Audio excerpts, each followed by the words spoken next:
প্রিয় ছাত্রছাত্রী, এখন তোমাদের সামনে যে বিষয়টা নিয়ে উপস্থাপন করব সেটা হচ্ছে অন্তর্কলন বা ডিফারেন্সিয়েশন। এটাকে আমরা ডেরিভেটিভও বলতে পারি, অন্তরক সহগও বলতে পারি। এখন আমরা দেখতে পাচ্ছি আমাদের বোর্ডে সূচক অপেক্ষক লেখা আছে।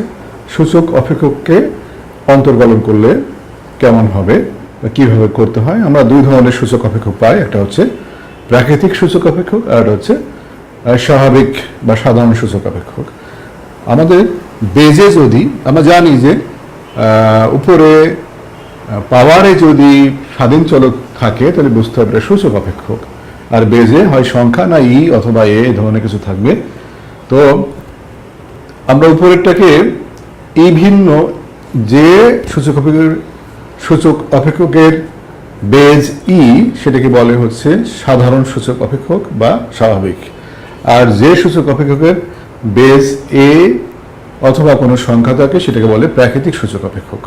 আমরা প্রাকৃতিক সূচক অপেক্ষক থেকে কিভাবে ডিফারেন্সিয়েশন করতে হয় সেটা আমরা এই প্রথমটা থেকে আমরা প্রাকৃতিক সূচক অপেক্ষক ডিফারেন্সিয়েশন করতে গেলে আমরা জানি উপরে D Y by D x লিখতে হয়। এখানে ডি বাই ডি এক্স আর ওয়াইয়ের ভ্যালুটা হচ্ছে এ টু দি পাওয়ার 2x লিখলাম।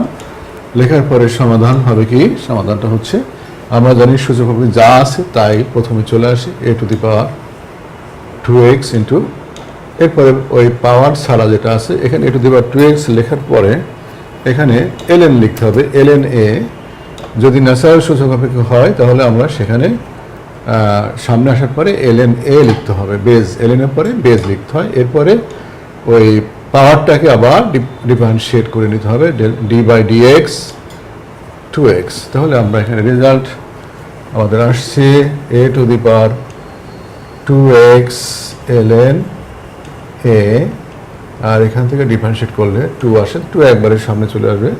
অতএব আমরা d Y by D x লিখতে পারি 2 সামনে চলে আসলে 2 a to the power 2x ln a।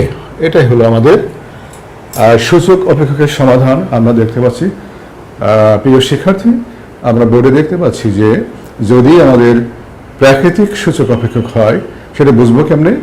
বোঝার উপায় হচ্ছে যে আমাদের বেজে জানি উপরে হচ্ছে স্বাধীন চলক থাকে পাওয়ারে, বেজে থাকবে এ অথবা যে কোনো কনস্ট্যান্ট সংখ্যা, যে কোনো সংখ্যা থাকলে বুঝতে হবে এটা প্রাকৃতিক সূচক সংখ্যা।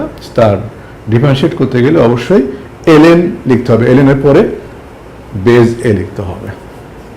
ধন্যবাদ। এখন আমরা সূচক অপেক্ষক, আমরা এটা প্রাকৃতিক সূচক অপেক্ষক দেখলাম, আমরা এটাকে আমরা প্রাকৃতিক না, এখন আমরা করব হচ্ছে সাধারণ সূচক অপেক্ষক, যেটাকে আমরা বেজ ই হয়ে যাবে, base e to the power x. তাহলে কি হবে?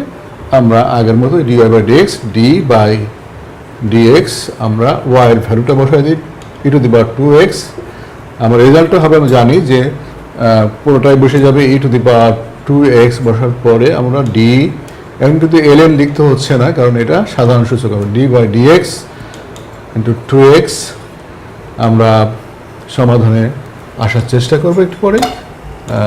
ই টু দি পাওয়ার 2x হবে আর এখান থেকে ডিফারেন্সিয়েট করলে 2 আসে। তাহলে আমরা লিখতে পারি 2টা সামনে নিয়ে চলে আসবো। অতএব D Y by D X সমান সমান 2 ই টু দি পাওয়ার 2x। এটাই হচ্ছে আমাদের সাধারণ সূচক অপেক্ষকের লেখচিত্র, অন্তর্কলন বা ডিফারেন্সিয়েশন। আমরা স্পষ্টভাবে বুঝতে পারছি সাধারণ এবং প্রাকৃতিক সূচক অপেক্ষক পার্থক্য হচ্ছে শেষের দিকে ln লিখতে হয়, এটা ln লিখতে হয় না। আমরা পরবর্তী সময়ে আমরা যেটা দেখব সেটা হচ্ছে এটাকে আর কয়েকটা অঙ্ক করব।